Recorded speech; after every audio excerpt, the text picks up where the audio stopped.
is Barry Grove, and I live not too far from here, over by the Marion Swimming Pool, so I'm very close by. Both of my sons attended Wilkins.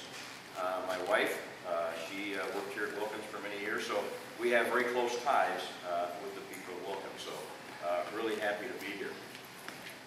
When I was invited, I was really thrilled to have a chance to come and visit with you guys. Unfortunately, last night, after supper, my wife reminded me that I don't know anything about colonial America. I thought that was going to be kind of awkward for me to come over here and not have anything to talk about. So, I invited two men to join us. And you're going to be introduced to them in just a minute. Okay? And to keep the three of us straight, the two guys that I invited plus myself, to keep it straight on who's who, we're going to use hats to help out. Okay? When I've got my baseball cap on, I'm Barry Grove from a half a mile down the street. Okay?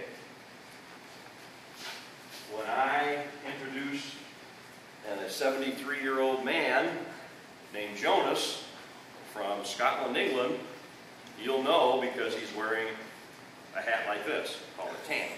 Okay? Fortunately, you're only going to have to listen to him for about a minute because you're going to have a little trouble understanding him. He was born and raised in Scotland, and his accent is very thick, and so it's going to be a little tough to understand him. Okay? And so fortunately, he's going to turn things over to his son, Jonas Jr. And so most of what you hear today is going to be from Jonas Jr.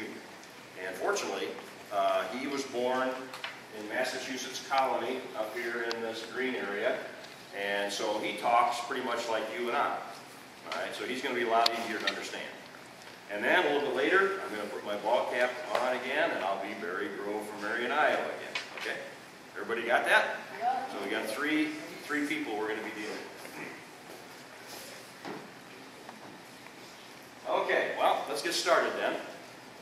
As I said a moment ago, I did bring a couple of gentlemen along that know a lot about colonial America, and they're going to help us out. And first I'm going to introduce Jonas Parker Sr. He, as I said, was born and raised in Scotland, England. So listen carefully. Again, he's got that thick accent, but we're going to have him come in and kind of get things started.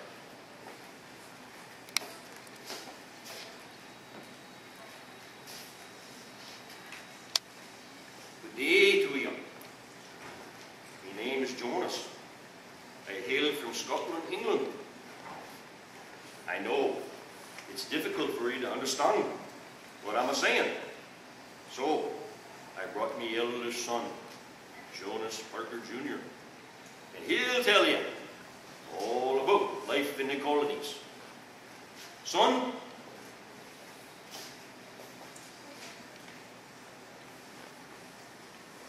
thank you, Father.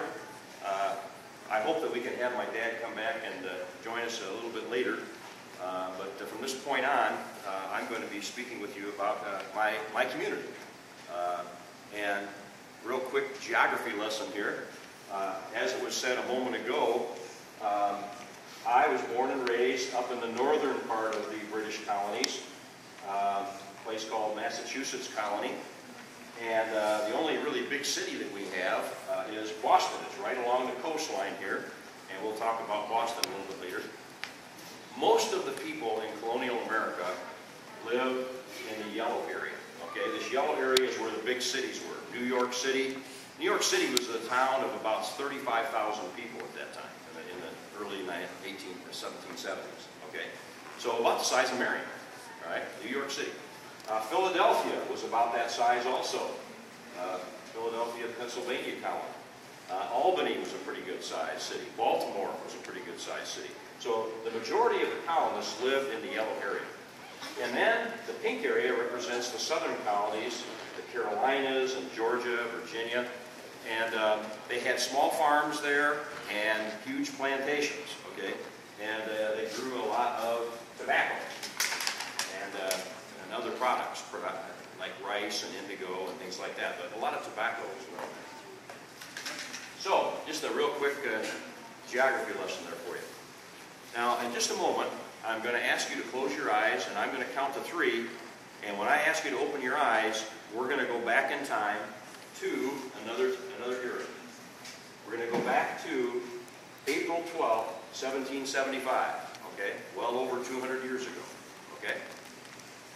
I'd like for you to close your eyes. 1, 2, 3. Open your eyes.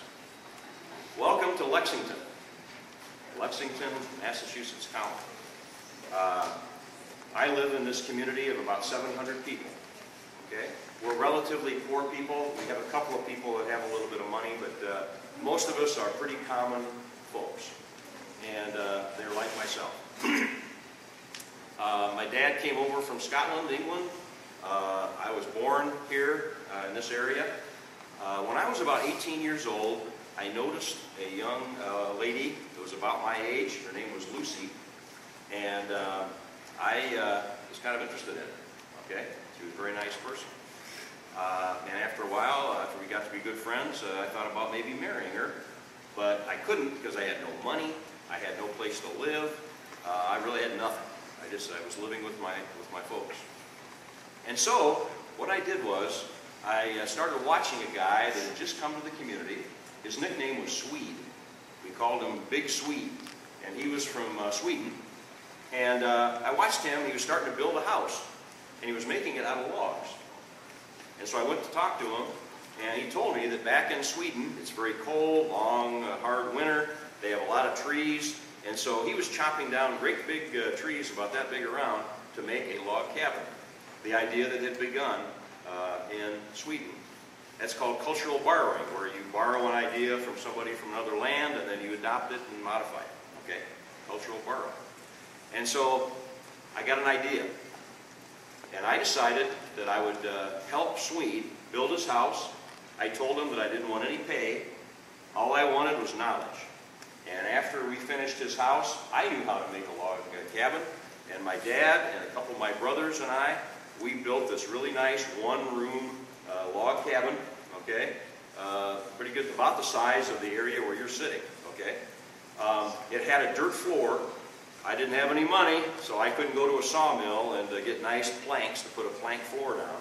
So it was just a clay floor, and then we threw down straw, and leave it there for a week, and then sweep it out, and then bring in fresh straw every week or so, okay? And so once this log cabin was built, I went and I asked Lucy if she would marry me, and she said yes. And we've been happy ever since, the last 30-some years. And we've had 8 children. 4 boys, 4 girls. Most of them are on their own now. I'm 53 years old, so most of them are out on their own, but we still have 1 boy and 1 girl in their mid-teens that still live with us. And we'll talk more about them in just a little bit. So, what did I do to make a living? Well, 4 things. To make my family function properly, we needed products for our survival. And basically, I did 4 things. The first thing was farming. I am pretty much a farmer, and I spend a lot of my time out in my 40-acre field, and I grow a lot of corn and that sort of thing. My wife and my daughter, they tend a great big garden. The garden is about half the size of this room here, okay, so pretty good size. And we'll talk more about what they grow in the garden in just a minute. So I'm a farmer. Another thing that I do to help my family is I am a woodcutter. And I go out and I cut down timber, okay? And what my son and I do each year is we mark 18 trees. We pick out 18 big mature trees and we mark them for harvest. That means we're going to chop them down. We don't do it all at once. It's the kind of job that's a lot of work, and so you have to chip away at it a little at a time. Why 18 trees? Well, in our climate, we have a long, hard winter, very similar to what you have here in Iowa, and we know that it takes about 18 trees to get us through the winter. And so we chop up it into chunks, we stack it to let it dry, and then, as needed, we bring it in and burn it in our fireplace. After we finish those 18 trees, we pick out a few more.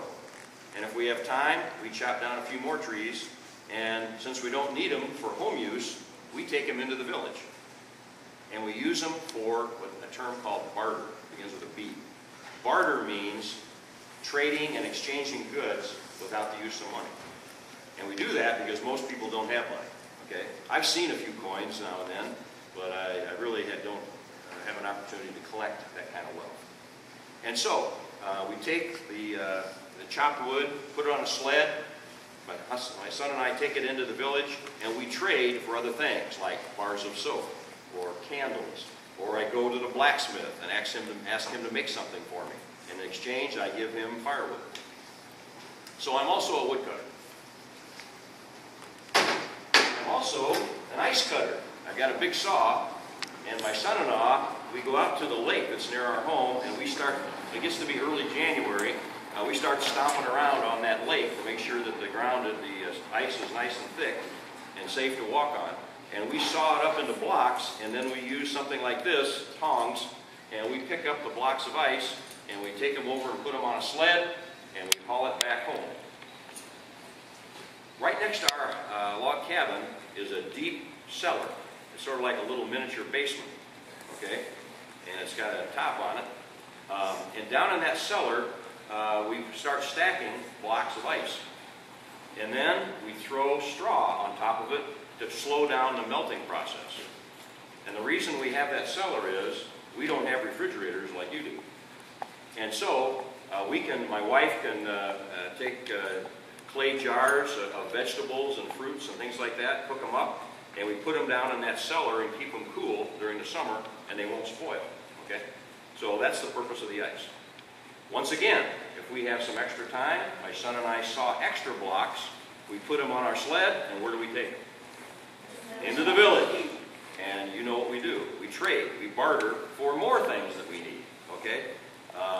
My son